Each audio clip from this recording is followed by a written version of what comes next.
ఇష్టంగానే తింటున్నామంటే అదే ఉగాదని అంటాం.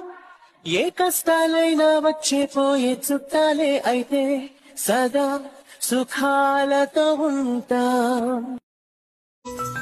అన్ని భావాలు మనసున దాచి గుడిలోకెళ్ళి చేతులు చేర్చి అందరి బాగును ఆకాంక్షించి పంచాంగాన్నే శ్రవణం చేసి తెలుగు పద్యాల వర్షాన తడిసి కుటుంబమంతా ఒంటిగా కలిసి చెప్పుకోవాలి వసంతానికే ఆహ్వానం. ఉగాది పండగ నేడే